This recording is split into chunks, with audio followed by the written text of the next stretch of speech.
Into game number 2, Stephano versus Bratok. The most ab rollers I could do was 12, 13, 12 I think. It's not bad. So Man, and then Dan just comes in. I was like, hey man, I broke your record. And he's like, hammers out 20. Doesn't even break a sweat. Freaking jerk. you lightweights got an easy life. How many ab rollers can you do, Kev? I don't know. I think 2 if I'm in good shape.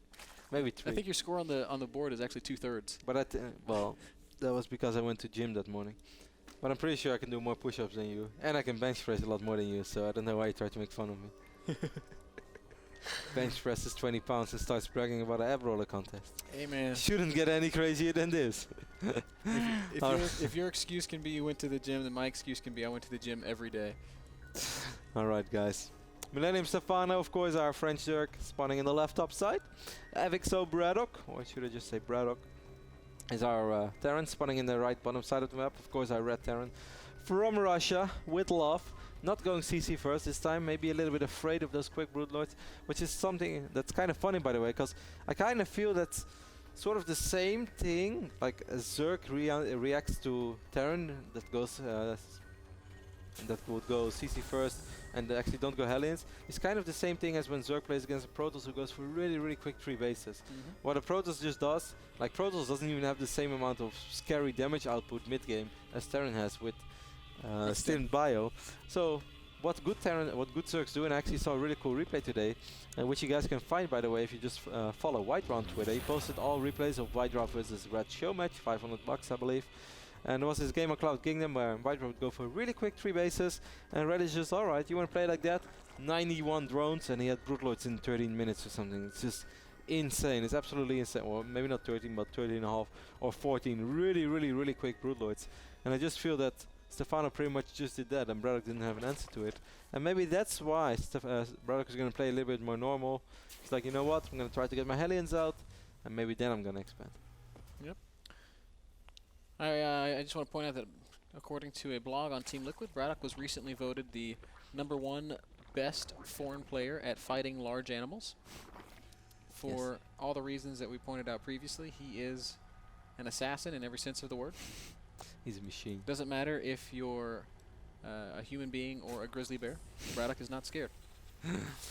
People have heard the stories about the White Rock barbecue in Cologne. What they did not know is that Bratok collected that meat with his bare hands. And then Bratok is like, alright guys, my hands are dirty, I can't play in this tournament. Ah, I go back to Russia. I go back to Russia, get paid. I go back to Russia, I hope you have meat. Have a good tournament. Well, thank you, Bratok. That's very kind of you. Eco builds on both sides of the map. Bratok going to be making Hellions this time, which is a little bit more standard. Stephano doing what Stephano does, Kev. He's got that link speed going, has pulled drones out of gas, and is going to be making lots and lots of drones from this point forward. Even getting a 3rd queen out so he can start working on that creep spread. Yep, command center is going up, of course, for Bratok. Kind of curious to see how Stephano is going to play this game. Obviously, it's going to be a little bit harder for him to secure this 3rd base over here. If there are going to be some Hellions on the map, maybe once again going to make the same amount of roaches. Do you think he's going to do that, or do you think he's going to switch it up? I don't know. I know Stephano really likes Antiga Shipyard. It makes it a strange choice for Bratok, but Stephano said many times that it's his favorite map to play on against Terran. Which is weird, by the way. He's one of the only Zergs that feels like that, but he likes to play on Antiga specifically that Zergling Infestor Ultra style because it's pretty mobile, and Antiga kind of comes down to getting and securing a 4th base, and Terran's so good at denying that, but when you play Zergling Ultra Infestor and you have that fast mobile army, you're able to inflict that same kind of damage basically on a Terran player. It's like, okay, you want a 4th? I'm going to go kill it with my ultras, and now what you going to do? So. And I guess one of the nice things about this map for Stephano then as well is that he, as we previously highlighted, those awesome engagements, that's something that he can fall back on. Because on this map, there are a lot of ways to basically position your army around your Terran opponent whenever he decides to move out. So maybe that's one of the reasons why Stephano likes this map so much. Which, for instance, would be a lot harder on a map that's a lot smaller, let's say Metropolis or something. It's not smaller, but there is less space in the middle. You're right. There's good places for fighting against Zerg. So either way, very fast 3rd hatch trying to go up from Stephano. That drone got blocked by his queen. He now gets it down, and is also going with those double evos. The extra hatchery gives queens places to put any excess energy, and it just means that you have so much larva in the mid game. It's also kind of what you should do when you're not able to secure a third, which is becoming increasingly difficult in today's metagame against this kind of Hellion stuff. Yeah, Stephano's getting a really high amount of drones now already, though. I think if Bratok would just go for a small run by, well, there are 3 queens, there is a spine crawler, and there are a few zerglings. But imagine he would have done something like we saw Torsen do against Red in the NASL last week. And that would just be pretty damn effective, because Stephano's playing this really greedy. He is playing super greedy. He has just now started his lair and is completely saturated on 2 base. 46 drones, more than enough to do work. Gets that Baneling Nest this time, perhaps a little nervous of Bratok doing perhaps a more aggressive variation of what we saw him do in the last game, pushing around the map with those Marines and Marauders. Stephano was probably well aware of the fact that, hey, if he just attacked, he probably could have killed me. Let's not put ourselves in that situation again. Yeah, no, maybe you're right. Stephano does have an overload over here in the right bottom, so he has a pretty good vision of... Did you see those lings run past the Hellions? Nope, I did not. Stephano wanted to get some scouts out, so he sent 1 ling to either side and ran in with the rest of them to absorb the shot. So he gets a guaranteed scout. That was really kind of nice. Yeah, because I was about to say that he's playing pretty blind right now. He has an overload in the right bottom. He sees the amount of mules being dropped. He sort of gets a feel for how many SCVs there really are, but not a very good one. So he was playing kind of blind, but, well, as you just pointed out, he did get a scout by that also important scout with those links. Yeah, and what did he see? Well, not that much. He sees that Bratok doesn't have a 4th yet. And he poked up the ramp and saw Marines. So maybe he's anticipating some Marine Hellion aggression. That's exactly what's coming. And Stephano, he's getting Baneling speed, he's getting his Infestation Pit, and he's just getting in position to secure that 3rd. So I think he's going to be fine. It's going to be very difficult for Bratok to do a lot of damage with this as long as Stephano gets a good engagement. And like we said in the last game, he almost always gets good engagement. He's kind of committed to at least dealing quite a bit of damage though, since Bratok doesn't have a 3rd command center yet. He's not even building it in his main base. So if he would somehow end up losing all his units right now without dealing a nice amount of damage, he's going to be in a little bit of trouble. More than a little bit, Kev. If he loses this army without making a good trade, he's never going to secure a 3rd. Here we go, Stephano trying to set up that engagement. Good job by Bratok using those Hellions in the back to chase away the Zerglings. We saw what Stephano was trying to do. Baneling speed is going to be ready in 20 seconds. Ooh, Stephano losing the overlord is kind of painful. Now he's making 4 overlords at once. Pathogen Glands is being researched. This is the moment where he can start those infestors. He has to wait for the overlord though.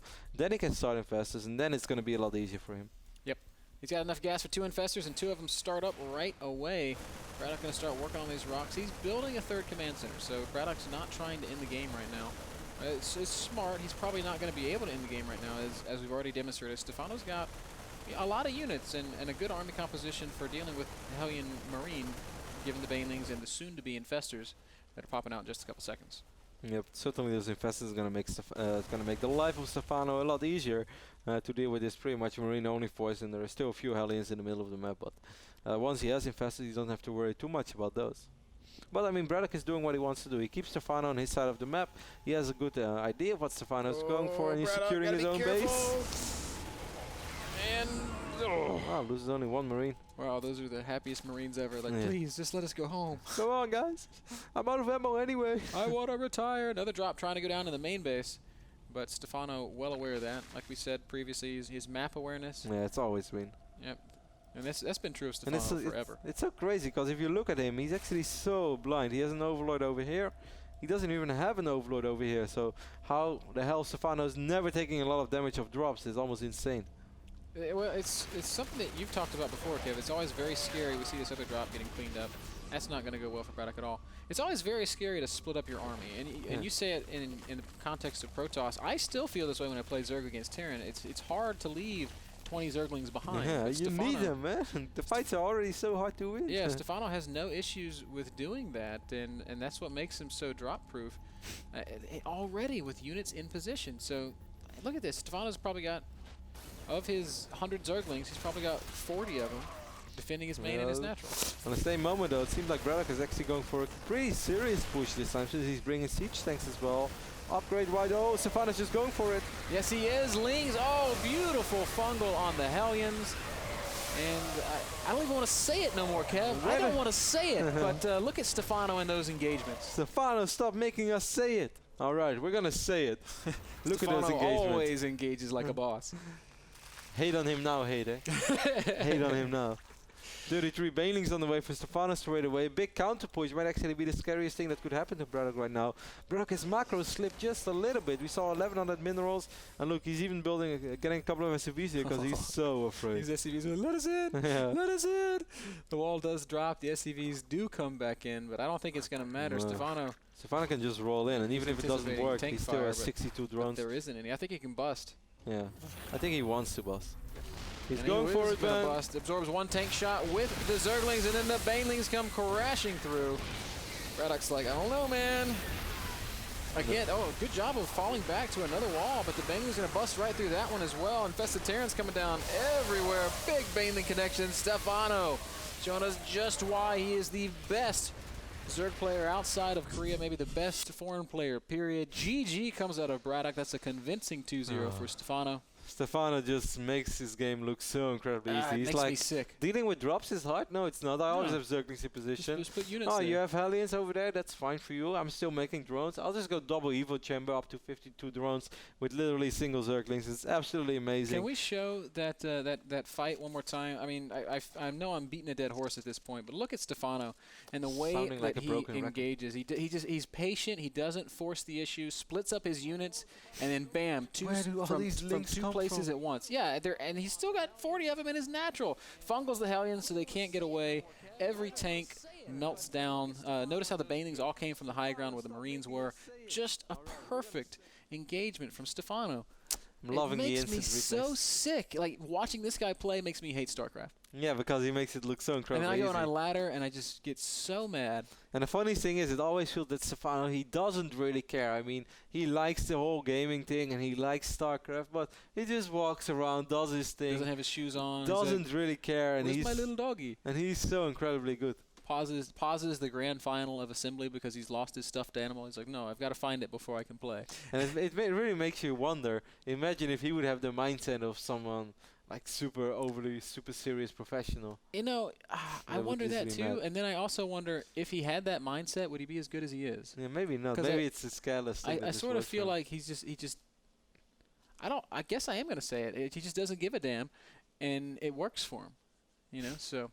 It's crazy. Really awesome play out of Stephano. That last series brought to you guys by iBuyPower PCs. Check them out at iBuyPower.com where you can order your own custom PC. We're going to take a very short commercial break, and then we'll be back with our closing thoughts for Division 1. And the upcoming matches. And tomorrow. And next week. And more.